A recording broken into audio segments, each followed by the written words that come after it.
बोलिए श्री राधा वल्लभ सरकार की जय। वृंदावन बिहारी लाल की जय।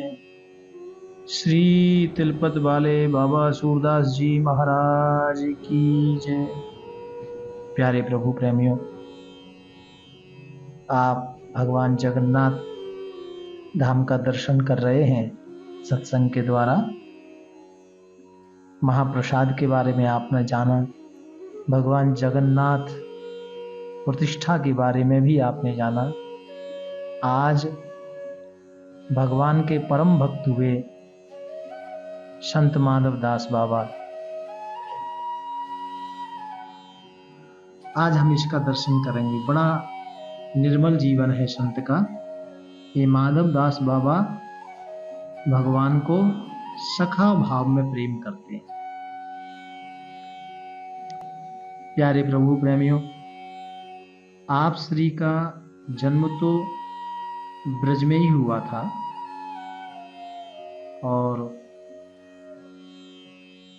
ये ठाकुर जी के परम भक्त हैं और परम ज्ञानी भी हैं। ज्ञान के साथ भक्ति भी बहुत श्रेष्ठ है। देखिए, व्यक्ति अकेला यदि ज्ञानी रहेगा ना तो घमंड आ सकता है, क्योंकि ज्ञान अहंकार ला सकता है। लेकिन ज्ञान के साथ यदि भक्ति जीव के पास है तो अहंकार आने की संभावना कम है। जैसे कि उद्धव जी को भगवान ने मथुरा से वृंदावन भेजा था ना, तो उद्धव के पास ज्ञान था और गोपियों के पास भक्ति। तो गोपियों को अहंकार नहीं था, लेकिन उद्धव को थोड़ा अहंकार लगा।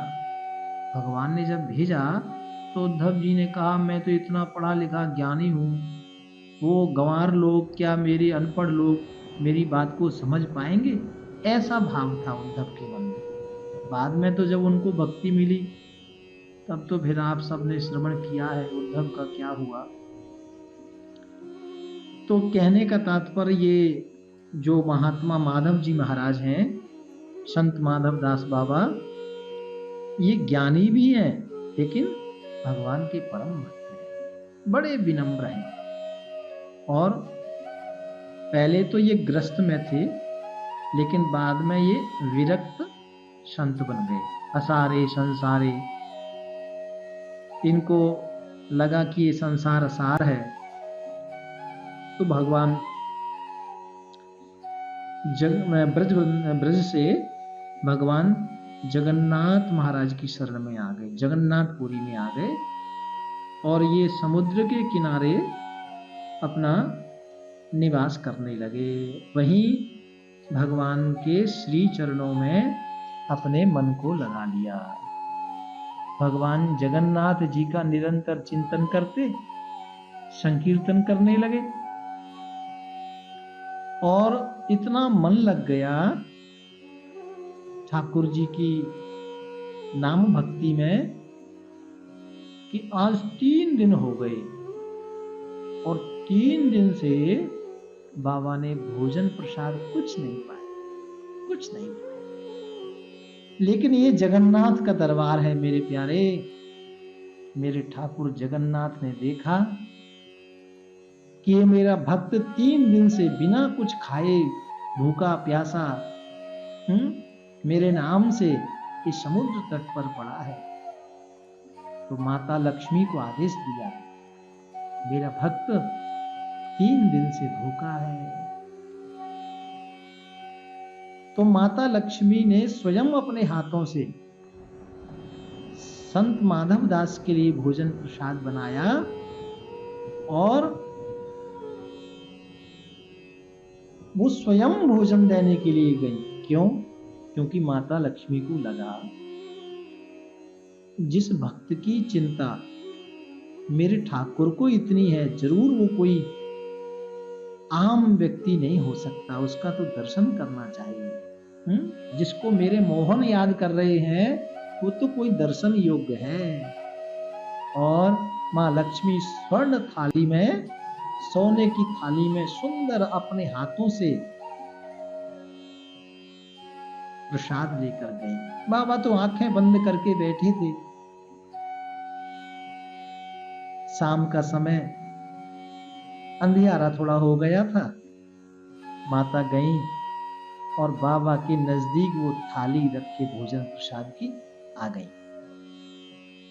बाबा ने जब आंखें खोली तो देखा सामने स्वर्ण थार में नाना तरह के व्यंजन रखे हुए हैं। बाबा आश्चर्यचकित हो गए, अरे ये सब क्या है?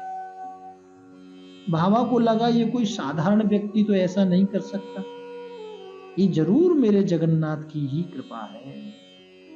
लगता है मेरे ठाकुर ने ही मुझे प्रसाद भेजा है। ऐसा विश्वास करके, ऐसा भाव रखे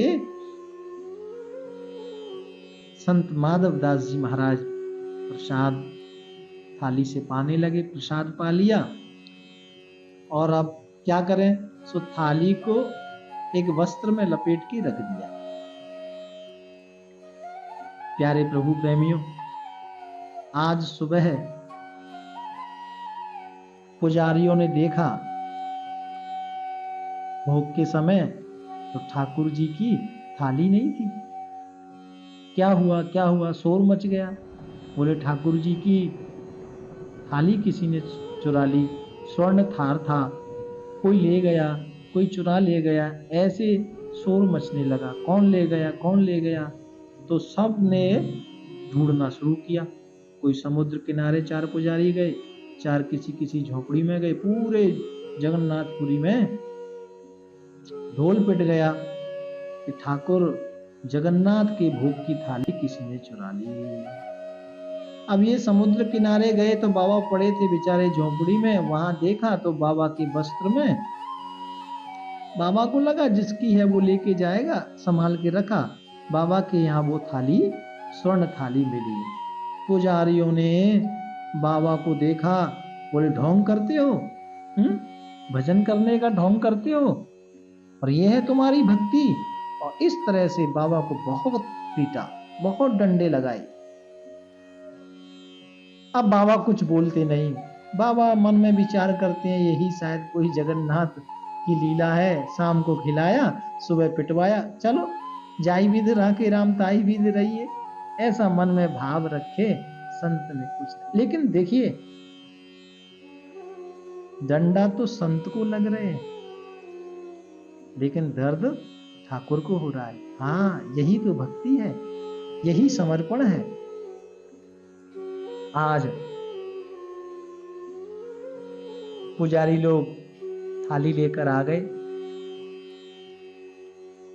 और रात्रि में ठाकुर जी ने समस्त पुजारियों को सौंपना दिया। सब पुजारियों को एक साथ एक सही सपना आया। और क्या आया? हे पुजारियों, तुमने मेरे भक्त को पिटाई की, ये अच्छा नहीं किया। वो तो मेरा परम भक्त है। अरे मैं ही उसे प्रसाद देकर आया था, मैं ही उसे थाली देकर आया था। और जल्दी से तुमने सुबह उनसे माफी मांगो, अन्यथा मैं तुम्हारा सब कुछ नष्ट कर दूंगा। ऐसे भगवान जगन्नाथ क्रोध में सब पुजारियों को डांट रहे हैं। सुबह प्रातः काल हुआ, समस्त पुजारी इकट्ठे हुए और ठाकुर ने यह भी कहा कि तुम्हें विश्वास नहीं है, तुमने जो डंडे मारे थे ना बाबा को, वो डंडे के घाव तो मेरी पीठ पर है। सुबह प्रातः काल मंदिर में पुजारी आए, देखा पीछे स्नान के बाद ठाकुर को जब वस्त्र डाले ना, तो देखा पीछे ठाकुर के बड़े बड़े फफोले घाव। पुजारी जी घबरा गए, परेशान हो गए। अरे ये क्या भगवान की लीला है? ऐसा विचार करते हैं। और उनको लगा कि हमें जो सपना नजर आया ये सच था। सब पुजारी बाबा माधव दास के चरणों में जाके गिर पड़े। बाबा सानू क्षमा करो, माफ करो, बाबा हमें माफ करो, हमसे गलती हो गई। क्योंकि ये तो ठाकुर जगन्नाथ की लीला थी। और बाबा आपको नहीं पता, आपको जो डंडे मारे थे ना, वो डंडे तो हमारे ठाकुर ने खाए थे, वो दर्द तो हमारे ठाकुर ने झेला था। और उसका कष्ट तो ठाकुर जी को हुआ। जब पुजारियों ने कहा कि कष्ट ठाकुर जी को हुआ, तो बाबा माधव दास की आंखों में आंसू आ गए, रो पड़े। ठाकुर, ये कैसी लीला है, ये कैसी लीला है, आपने मेरे दुखों को अपने ऊपर लिया, आप मेरे कष्ट को अपने ऊपर लेके चले गए। ठाकुर, ऐसा मत करो। पुजारियों ने जब बताया तो बाबा को बड़ा कष्ट हुआ कि मेरे डंडों को ठाकुर जी ने खा लिया है। ऐसे भगवान जगन्नाथ दयालु हैं। प्यारे प्रभु प्रेमियों, ऐसे ही भगवान जगन्नाथ बाबा माधव दास को स्नेह करते, प्यार करते, हाँ, नित्य लीलाएं करते। देखिए, जब जीव का भगवान के प्रति पूर्ण समर्पण हो जाता है ना जी, तो फिर हर एक क्षण भगवान उनसे दूर नहीं रहते हैं।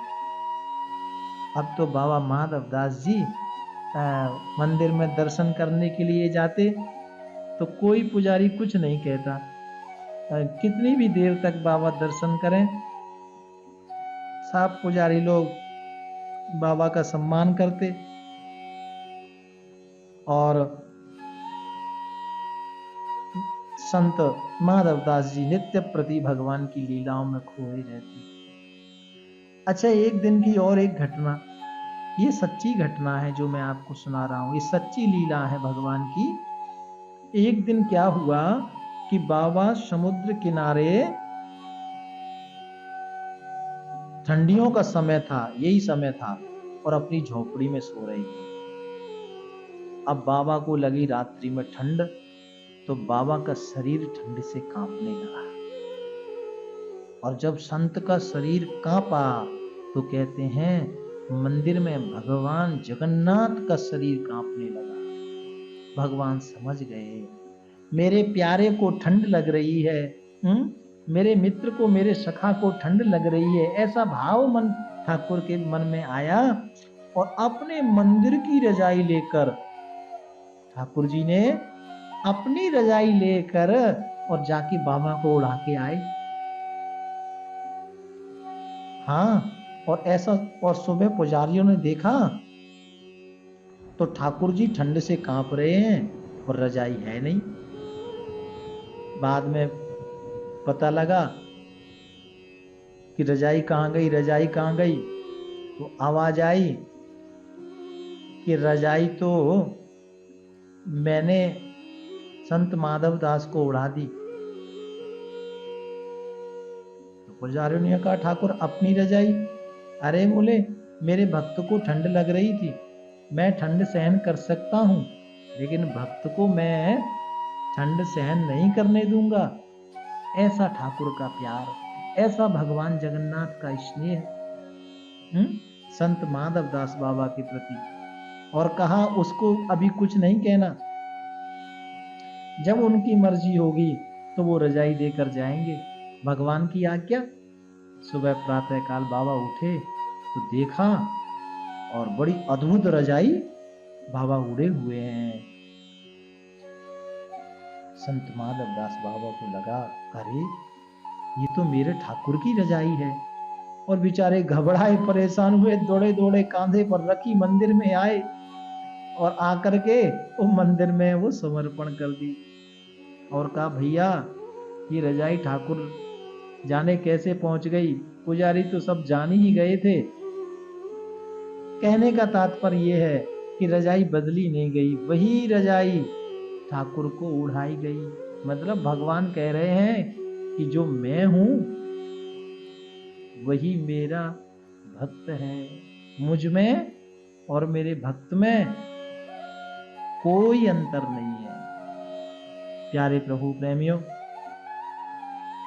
कहने का भावार्थ सिर्फ इतना है कि ठाकुर जी हर पल हर घड़ी अपने भक्त के साथ निवास करते हैं, अपने भक्त के साथ रहते हैं। प्यारे प्रभु प्रेमियों, एक और घटना संत माधव दास के जीवन में घटी। संत कहते हैं कि समुद्र किनारे बाबा रहते, रोज भोग प्रसाद पाते। तो एक समय बाबा का पेट खराब हो गया, है ना, दस्त लगने लगे, संग्रहणी का रोग हो गया। संग्रहणी का मतलब है बार बार दस्त होना, पेट खराब हो जाना। तो बार बार संग्रहणी बाबा को हो गई थी, बार बार दस्त लगने लगे। बार बार दस्त लगने लगे तो बाबा के पास तो कोई सुविधा नहीं थी। अपने जाते दिशा मैदान आते, फिर पेट खराब था, बार बार जाना पड़ रहा था। अब बाबा बार बार जाते तो आपको तो मालूम है दस्त में कितनी वीकनेस आ जाती है, कमजोरी आती है, क्योंकि पानी की मात्रा शरीर से कम हो जाती है। तो इतने कमजोर हो गए बाबा कि दस्त करते करते अपने आसन से उठना तक नहीं आए। फिर क्या था, मेरे ठाकुर जगन्नाथ एक वटुक ब्राह्मण का वेश लेकर आ गए। और क्या कर रहे हैं, देखिए आप भगवान की भगवत्ता। वो बाबा के शरीर, गंदे शरीर को धुला रहे हैं। हाँ, बाबा की सेवा कर रहे हैं, शरीर को धुला रहे हैं। और बाबा तो इतने सुध-बुध सिख हो गए थे, इतनी वीकनेस आ गई थी कि कौन क्या कर रहा है कोई सुध-बुध नहीं। और संत कहते हैं कि ठाकुर जी ने जो गंदी उनके वस्त्र, लंगोटी कोपीन जो गंदी हो जाती है ना, बार बार उसको साफ करते, सुखाते, फिर गंदी हो जाती, फिर सुखाते, फिर गंदी हो जाती, फिर सुखाते। ऐसा चलता रहा। ठाकुर जी सेवा कर रहे, थोड़ा बाबा को होश आया, थोड़ा अच्छी फीलिंग हुई। तो महात्मा ने देखा, संत माधव दास ने, और कि कोई बालक मेरी सेवा कर रहा है। तो उस बटुक बालक से संत ने पूछा, बेटा तुम कौन हो और तुम मेरी इतनी सेवा कर रहे हो, आखिर तुम हो कौन? भगवान कुछ बोले नहीं। फिर पूछा, बेटा तुम कौन हो? तो ठाकुर जी ने धीरे से कहा, बाबा मैं तुम्हारा जगन्नाथ। और जब बाबा ने सुना ठाकुर तुम, फिर क्या था, बाबा की आंखों में आंसू आ गए। ठाकुर जी आप मेरे लिए इतना कष्ट कर रहे हैं क्यों? हे मेरे नाथ, मेरे गंदे वस्त्रों को आपने बालक बनकर धुला, मेरी इतनी सेवा की। ठाकुर जी ये आपने क्या किया? और बाबा की आंखों में आंसू आ गए। और बाबा ठाकुर जी को कहते हैं कि आप मुझे इतना ही प्यार करते हैं तो इतनी सेवा करने की लोड़ क्या है? अरे आप चाहते तो एक क्षण में मेरा ये सारा कष्ट समाप्त हो जाता। तो भगवान जगन्नाथ कहते हैं, बाबा ऐसा हो जाता, लेकिन प्रारब्ध तो भोगना ही पड़ता है। ये आपका प्रारब्ध है। यदि आप प्रारब्ध नहीं भोगोगे तो छोटे से प्रारब्ध के कारण आपको फिर मानव देह में आना पड़ेगा। और मैं चाहता हूं कि अब की बार ही आप 100% पास हो जाएं। सीधा अब की बार इसी जन्म में मैं आपको अपने पास लाना चाहता हूं। प्रारब्ध तो भोगना ही पड़ता है, भगवान कहते हैं। इसलिए तो फिर प्रारब्ध भोगना पड़ता है, बात ठीक है नाथ। तो लेकिन इतनी सेवा, तो भगवान कहते हैं कि कोई ऐसा ना कहे कि इसने सबको छोड़ दिया, और सबने सबको छोड़ दिया तो ठाकुर ने भी छोड़ दिया, जगन्नाथ ने भी छोड़ दिया, श्री जगन्नाथ महाप्रभु ने भी त्याग दिया। तो ठाकुर जी कहते हैं कि ऐसा लोग वचन बोलते हैं या ऐसा वचन बोलें, उसके लिए मैंने गीता में कहा है, ये यथा माम प्रपद्यन्ते, जो मुझको भजता है मैं उसको भजता हूँ, जो मेरी सेवा करता है मैं उसकी सेवा करता हूँ। ठाकुर जी ने कहा बस मैं आपके प्रारब्ध भोग में आपकी मदद कर रहा था। देखिए कष्ट तो जीवन में आते हैं, लेकिन भक्त जो होते हैं ना, भगवान कष्ट में भी भक्त के साथ उसके कष्ट को धीरे धीरे धीरे धीरे उसके जो भोग हैं उसमें सम्मिलित होते हैं, उसमें मदद करते हैं। ठाकुर जी ने जब इस तरह से संत को सुना रहे थे तो संत को भी बड़ा अच्छा लगा और धीरे धीरे शरीर की एनर्जी बढ़ी। ठाकुर जी कहते हैं बस अब बहुत हो गया, 15 दिन तुमने इतना कष्ट का सहा, अब 15 दिन का जो तुम्हारा कष्ट बचा है वो मैं सहूंगा। इसलिए श्री जगन्नाथ मंदिर में आज भी 15 दिन तक ठाकुर जी बीमार होते हैं। 15 दिन श्री जगन्नाथ मंदिर बंद रहता है। इसलिए ऐसा ऐसा प्यार ठाकुर जी श्री माधवदास जी महाराज को कर रहे हैं। आगे और कितनी लीलाएं की हम अगले भाग में उनको श्रवण करेंगे। प्यार से बोलो राधे राधे।